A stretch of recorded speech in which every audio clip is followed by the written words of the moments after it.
watching a Real and True, as you can hear, as you can see. It's a game representing for Reggaelizin.com. Keep it locked, come. Real and True.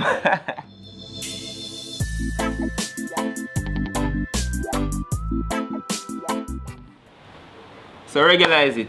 I don't know, my name is A-Game, Alexx A-Game, you know, artist out of Jamaica, St. Ann to be exact. You know what I mean? Bless up, Real and True. A-Game, the name is it's kind of self-explanatory, you know. A-Game meaning being on top of your game, being at your best, you know, as much as you can, you know, the best you can be. A-Game, A1. That's what we say. You know what I mean? Yeah.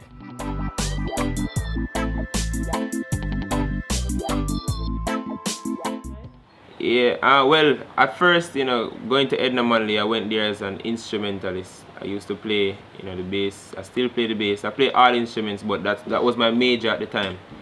You know, growing in music and so on, I developed a passion for singing. And being, you know, an artist and a character, and, you know, everything just started to change. So I found myself just drifting towards singing and being an artist, you know, entertaining people. You can entertain people by playing instruments, but, you know, just kind of connecting with people, connecting with audiences, you know, hand to hand, eye to eye, and all of that. That was me. That's me. So that's the road I chose, you know, after playing instruments. Started doing vocals at Edna Manley. So yeah.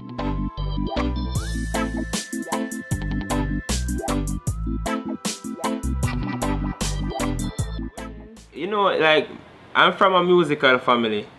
My father is a musician. He never took it to the next level. He wasn't professional, but he made sure that he equipped me from birth. You know, since I was born, my father started teaching me to play the piano, and, you know, started, you know, when he was going to places, you know, playing music in the church and all of that, he used to involve me as well. So I was raised musically. So when I was ready to make the choice, you know, it was very easy. It was natural. It was organic. So yeah, man, definitely.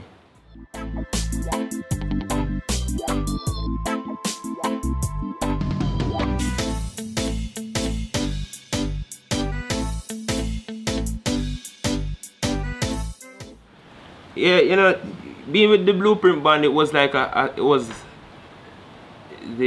like my entry into the world of music, you know what I mean? You know, because, you know, going to music school is one thing, but experiencing the world of music is a different thing. So the Blueprint band, you know, started to give me that experience. We went to the global battle of the bands, you know, we came out as the winners of the global battle of the bands, you know, worldwide.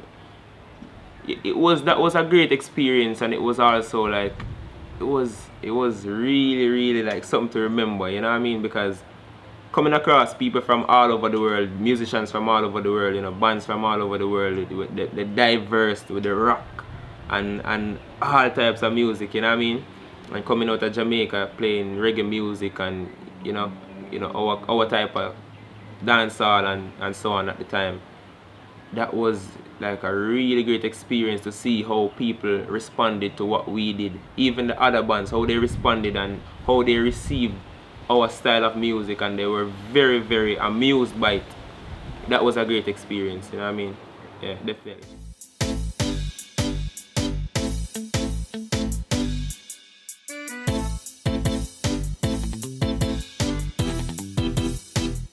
Well, the Blueprint, over time, you know, people we kind of grew apart in a sense. Different factors started to come in. You know, we lost a member, and he actually owned the name, so legally we couldn't keep the name The Blueprint. You know, we moved on to another entity, another label that wanted to sign us. We changed the name, and then that didn't quite work out. But I was already building myself as a solo artist, even being a part of The Blueprint. So when all of that didn't work out, you know what I mean, I definitely just decided, you know, I'm going to move forward with A-Game. And, you know, members from The Blueprint, myself, Vern, and Ellie B, you know, always supported me strongly. So it was still, you know, very easy for us to make music together, just the same, just under a different structure, you know what I mean? So it kind of still it's the same unit. really, you know, it's just a different approach to the whole music industry. So it's making the same music, you know what I mean?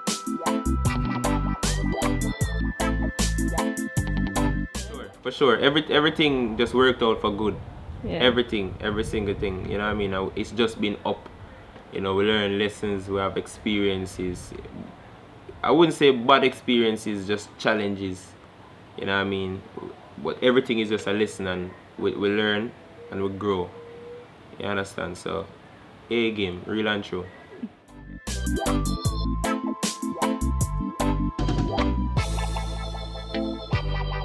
Definitely. A game every day, you know, being my first single.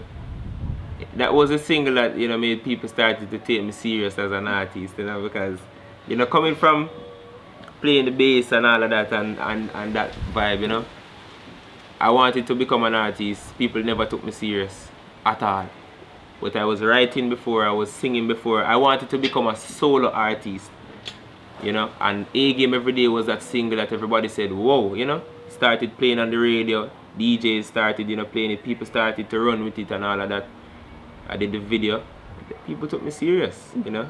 So I said, you know what, I'm giving you a full mixtape. Gave them a mixtape, they took me more serious, next level. And since then it's just been, you know, consistently working, no rush. Just working on creating a proper foundation that my career can, you know, just build on. You know what I mean? So we're in the process right now as we speak.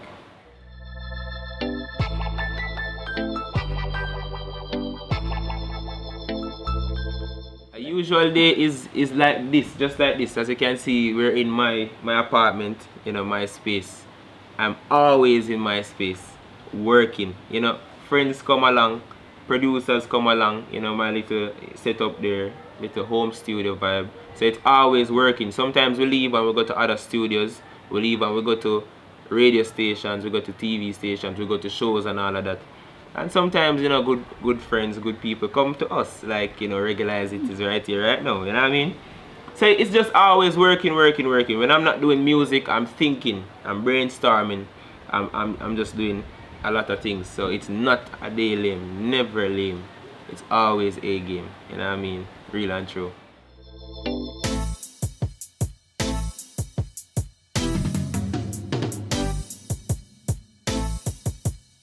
Yeah, Kingston 8 Rhythm Notice production.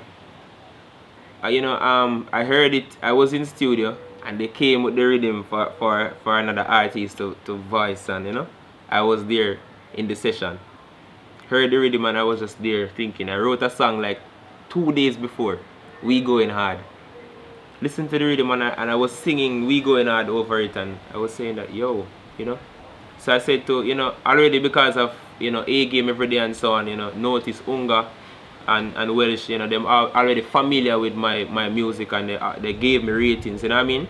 So when I said to Unga, you know, I have a song that, you know, fits the rhythm well, and, you know, I want to voice on it. It was, you know, he was excited about it because, you know, he wanted to work with me as well, you know what I mean? So, lay down the track, came out well, you know, the whole Kingston 8 rhythm. It was a very good thing for music at the time, last year. As I said, one of the best rhythms for 2014. And, you know, I was honored to be a part of it. You know, We Going Hard. The kids love that song. Love it. When I'm in the streets, you know, when I'm in St. Anne, Trelawney, here, anywhere, the kids just always singing We Going Hard. That's their song. So, yeah.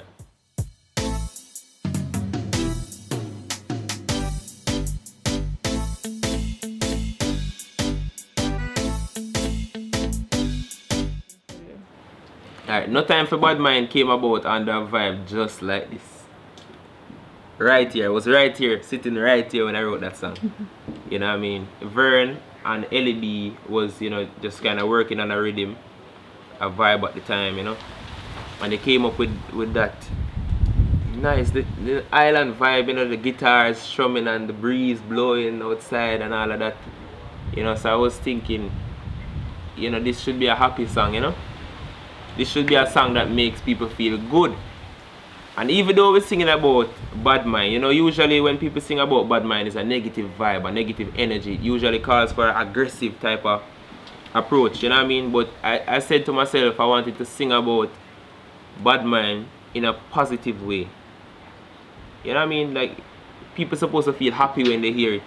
So just the melody, no, no, no, no, no, no, no, no, no, no, no, time for bad mind, you know, and the type of rhythm and all of that, that helped me to, you know, just bring out that type of feeling and that energy. And when I released it, I got just the response that I wanted, you know, from that song. And the video as well, we try to bring out that vibe in the video, you know, highlighting the nice parts of Jamaica and, you know, just the vibe there. So No Time for Badmind was created under a vibe like this, you know, just nice, free, positive vibe. Yeah.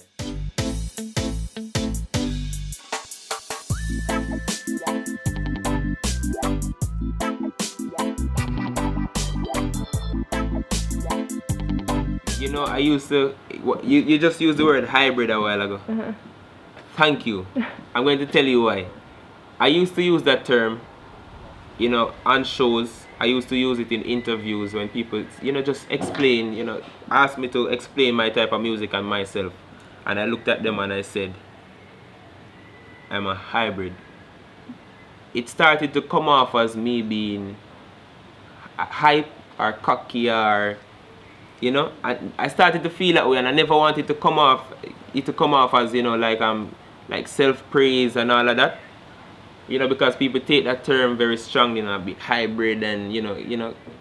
So I kind of stopped using it for a while. But since you just described my music as being a hybrid music, and you know the combination and all of that, I'm going back to that term. That's what I am. Okay, hybrid.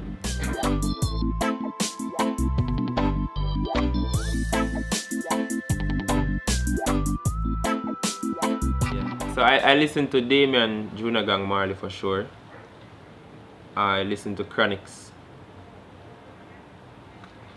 It's not a lot of people that I listen to, you know. You know what I mean? I listen to older people. I listen to Barry Salmon. And I listen to a lot of international artists as well. I listen to a lot of Afrobeat. Burna Boy, Wizkid, and them.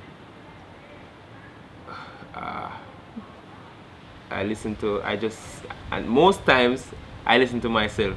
Like I just sing. You know, whatever comes to me musically, I just sing, listen to myself, and I try to figure out myself from there, you know what I mean? Just figure out what suits me, you know, and all of that. I listen to the people. What the people are singing, what they're saying, what they're feeling, what they want to feel, and what they're hearing, what they want to hear. You know what I mean? Because at the end of the day, I'm making music for people, not just, you know, what I do is basically speak to myself, and I just imagine that what I'm going through or what I want to hear is what a lot of people want to hear. There are a lot of people that are like me out there. So, you know, I make music for those people like me. I listen to them, and then I create music for them to listen to me.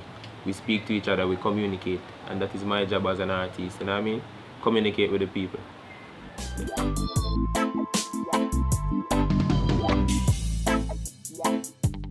Well,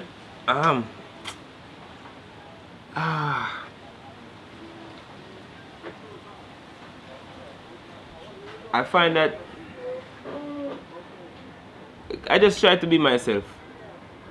Like whatever I'm feeling at the time, whatever I'm feeling spiritually, you know, overall I just try to be myself, you know what I mean? And as I said before,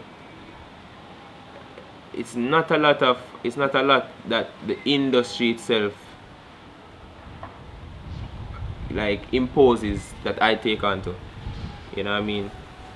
Most of the things that I try to portray is just mere like my thoughts and my expectations of what I would love to see, what I would love for people to see and for people to hear, you know what I mean?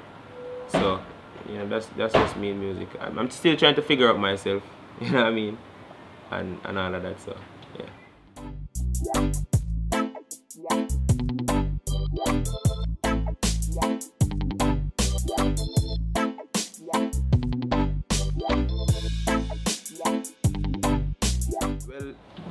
you asked what I think, you know, reggae artists could do when they get the break. Well, this is how I see it, and this is how I personally approach it. I'm not going to wait until I'm this massive artist for me to go back, you know, to where I'm from, my community, and make a change. Actually, ever since I started music, I started reaching out to my community, you know what I mean? Because with the little influence that you have as an artist, you know, whatever level you're at, you can make a difference and you can make a change. You can impose a lot of things, you know what I mean? You can, you know, what I do personally is, you know, I go back to the community.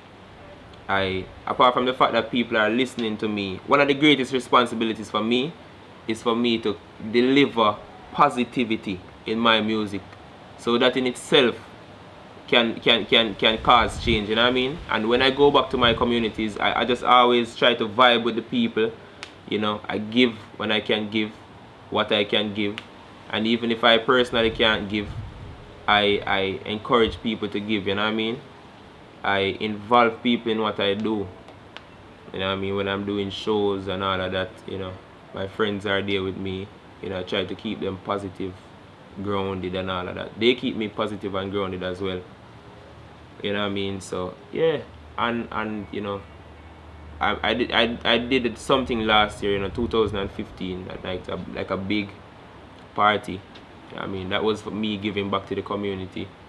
And for 2016, I'm planning on doing like a big charity event for the kids, you know, tie it into that same event and just do a big charity for the kids and all of that, you know, give them stuff for back to school and all of that. So I'm not going to wait until I'm this big massive, you know, world star, you know. Whatever I can do now, I will do it.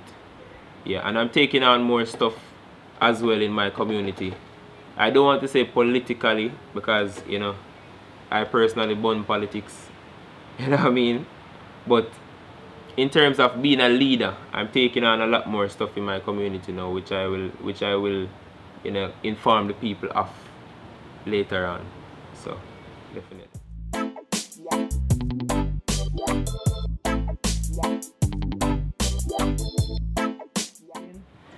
Well, for 2016, you know, my aim is just to get the album up and running for the people to receive. The most interesting thing about the album, you know, Real and True album, is the album is about my experiences between 2013 and 2015. So when people hear it, I think they will understand me more as an artist, and they will receive me much more, you know what I mean? And the aim for this year is to take the album, you know, to places like the UK, you know, all of Europe and some parts of the Caribbean, hopefully. You understand? And just so, yeah. The people are going to see me a lot more and hear me a lot more this year. That is the aim. Well, for this album, you know, Vern produced most of executively produced the album, you know, and worked, you know, hands-on on most of the tracks, you know what I mean? Some other producers from the UK,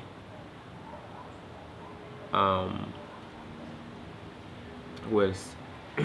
Josh Flubs from Zing Fence, Soundcheck,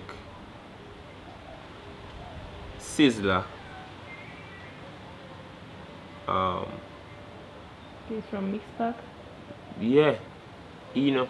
Well, actually, I'm not sure if there's anything on the album from Mixpack, but we're doing some work, you know. Yeah, definitely. Anna Maria Javada on the album as well, collabs from them. You know, my friends that are, you know, doing well in music, you know. So Real and True. Yeah, Real and True is the title of the album. Real and True is like kind of my thing, my brand, my. It is the term that I use to label my following and also everything that has to do with A Game. Real and True. You know, it's a hashtag that I've been using for years, and I never ever realized that I've been using it so long. I went back to my Instagram the other day and I realized, whoa, I've been hashtagging real and true for 100 and something weeks. Whoa. But then it started to become popular when people started to, you know, caption real and true, and they write it just as how I would write it, with the capital real, common N, and the capital true, you know. People started to use it like a slang, so, you know, I just, you know, owned it, real and true. And like my people back in St. Anne, they call themselves real and true. People that, you know, love A game, they call themselves real and true. So real and true. So we're rising up, real and true nation, real and true world. Okay. You know what I mean? Yeah. It's like a movement now. It's a movement, real and true. And if they don't know now, they're gonna know somehow. I'm much braver now, no more a slave, you know. Tell mama say we safe, you know. And if they don't know me, they wouldn't know I want to be free. But I spliff in the island breeze and conquer the land and seas, yeah, yeah.